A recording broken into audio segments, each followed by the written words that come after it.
sudut pandang kita. Didukung oleh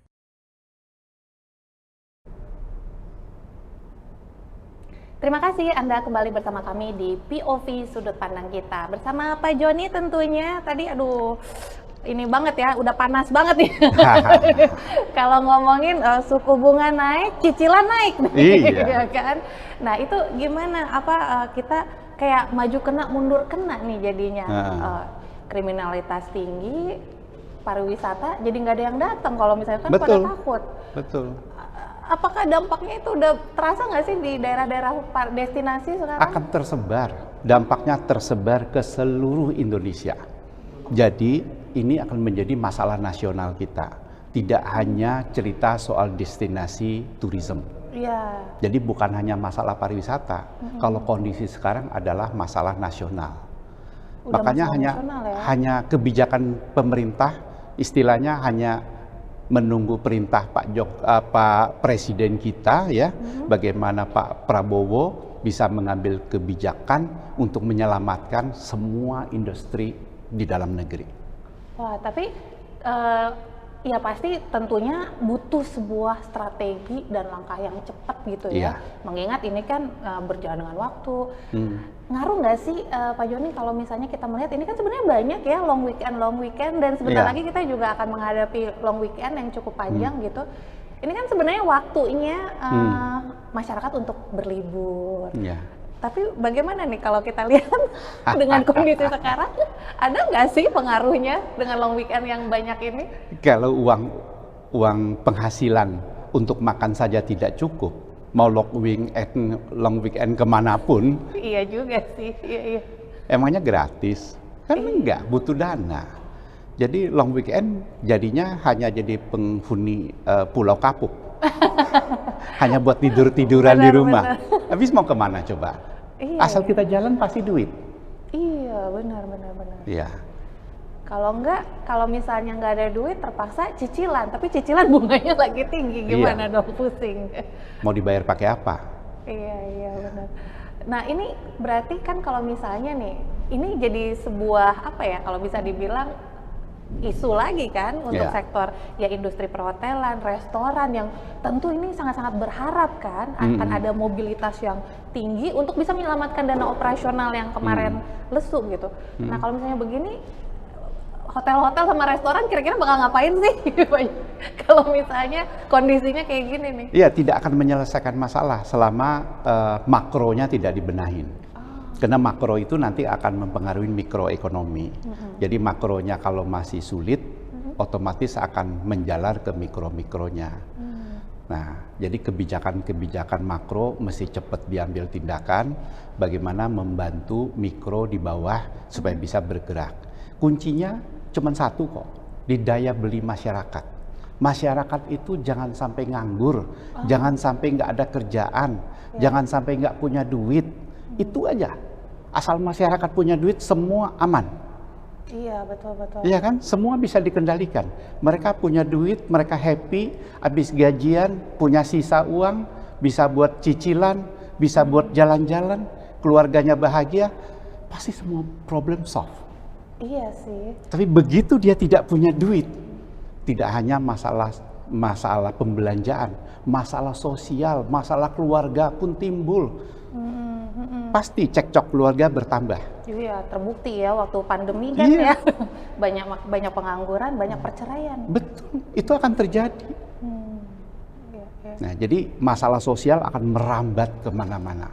Itu saya pikir masalahnya tidak sesimpel bicara pariwisata. Kita mesti bicara masalah makroekonomi. Bagaimana pemerintah Indonesia melalui Pak Prabowo bisa memberikan insentif-insentif mendorong agar perekonomian Indonesia bisa bangkit kembali, jangan terjadi pengangguran di lapangan, bagaimana upayakan supaya masyarakat tetap mendapatkan income yang layak untuk kehidupan mereka. Kalau mereka sudah hidup layak dan mereka bisa sedikit menabung, semuanya akan jalan, semua ekonomi akan jalan. Dan keamanan pasti akan membaik. tidak akan seperti saat ini ya. Kita agak was-was ya kalau misalnya Betul. di jalan ya. Kita lihat aja belakangan ini, nggak usah cerita jauh-jauh, di DKI saja, Iya. ya, saya lihat di sosmed begitu banyak penjambretan, ya, itu kesian kan? Mereka yang lagi jalan tahu-tahu dijambret, jatuh, kepalanya jatuh, membentur ke Trotoar. seperti Trotoar. itu, ya. geger otak, meninggal gitu. Di rumah tinggalin bayi, siapa yang ngurus? Iya, betul. Nah, hal-hal sosial seperti itu akan merembet kemana-mana. Jadi kunci utamanya bagaimana memperbaiki ekonomi secara makro. Kebijakan-kebijakan makro itu harus diselesaikan dulu sehingga mengalir ke bawah. Berarti istilah money can buy happiness udah nggak berlaku ya saat ini ya? Ya, no money, dari mana datang happiness?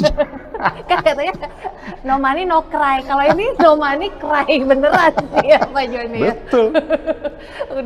udah nggak ada duit, nggak bisa jalan-jalan, pusing deh. Iya. Mau jalan di DKI dijambret. Iya. Gimana tuh? Betul. Iya Pergi kan? jalan-jalan kena jambret, ya kan? Nah, jadi akan sulit buat semua orang. Ini harus cepat. Saya salut. Polda DKI, saya lihat di sosmed sudah melakukan penangkapan yang begitu masif terhadap para begal, perampok gitu, sudah begitu masif, hebat, udah ratusan tertangkap. Tapi menyelesaikan masalah enggak? Saya pikir hanya sebagian. Kenapa? Di sana masih banyak orang yang nggak bisa makan. Iya, betul. Iya, masalahnya dia mau itu mungkin sebagian terpaksa. Mau nyambret itu kena terpaksa. Ingat anaknya di rumah nggak ada makan. Iya sih. Itu kan yang harus dibenahin dulu. Bagaimana supaya mereka itu bisa kembali pulih ekonomi keluarga mereka. Jadi lapangan kerja mesti dibuka cepat, berikan insentif-insentif ke perusahaan-perusahaan, berikan insentif diskonto bunga, lakukan refinancing, bagaimana kredit jangka pendek tadi bisa diperpanjang sehingga beban perusahaan jadi ringan. Jadi upayakan semuanya bisa rolling lagi, bisa berjalan, bergulung lagi. Tapi kalau misalnya dari sisi pelaku usaha, apakah strategi ya ibaratnya kayak tadi gitu ya, menurunkan harga begitu, itu menjadi sebuah solusi yang cukup ideal nggak sih saat ini gitu? Karena kalau misalnya bicara menurunkan harga kan ada kualitas yang Betul. akan diturunkan juga Betul. gitu. Pasti berbarengan. Tidak ada pengusaha yang mau rugi. Dia berusaha, dagang, bikin pabrik kan pasti cari untung. Betul. Masalah untung besar atau kecil tidak terlalu jadi masalah. Mereka lebih memilih bagaimana sustainable. Karena pabrik itu kalau sampai tutup, untuk bangkit lagi itu sangat-sangat sulit. Semua mesin kalau sudah diem, itu udah. Maintenance-nya lebih mahal lagi tuh ya. Mahal dan susahnya setengah mati. Saya 2 minggu lalu berkunjung ke salah satu pabrik bolam lampu di Cengkareng sana. Itu tadinya mereka bekerja 24 jam, 3 shift karyawannya. 8 jam. Sekarang terpaksa mereka hanya kerja 2 kali satu hari. Artinya sudah 1 shift sudah dibuang, tinggal 2 shift. Artinya kapasitas produksinya sudah turun 30%. Nah, dengan turun 30% ini, apakah fixed cost-nya ikut turun 30%? Pasti tidak.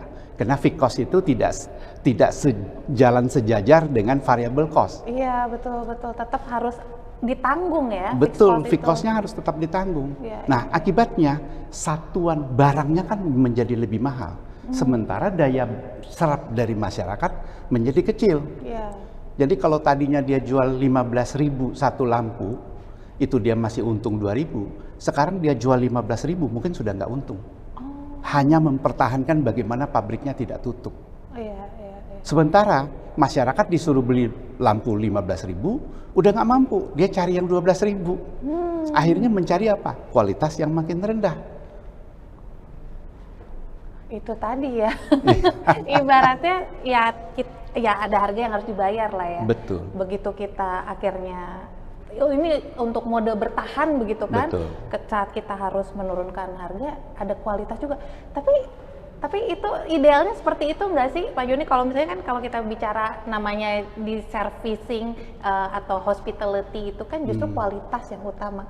Apakah idealnya memang tetap selalu seperti itu, penurunan harga akan dibarengi dengan penurunan kualitas, atau ya jangan bicara penurunan kualitas tetap dijaga, tapi ya mau nggak mau suka nggak suka ya udah deh kita.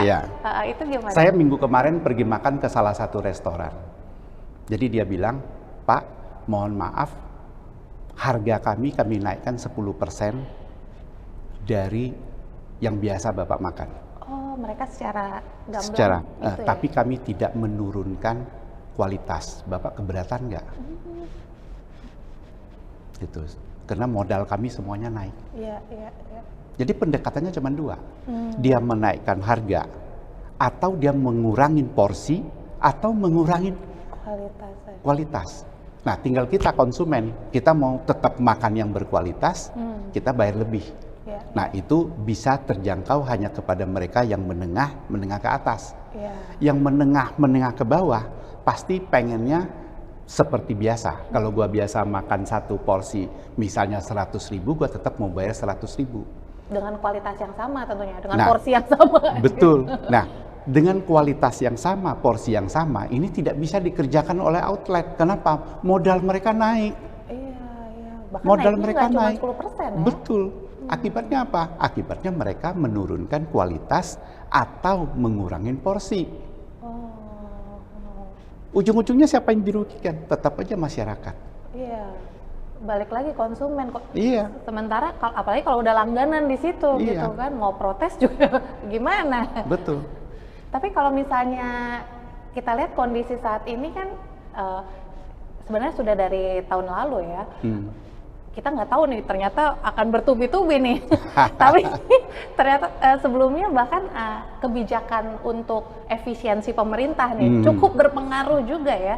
Bahkan sebenarnya kan kegiatan MICE pemerintah ini menopang 62% ya pendapatan sektor hotel. Lebih dari separuh. Lebih dari separuh ya. Betul. Nah itu gimana itu Pak Joni? Ibaratnya nih sekarang sudah ditekan biaya operasional, pembatalan MICE juga ikut hilang akibat efisiensi.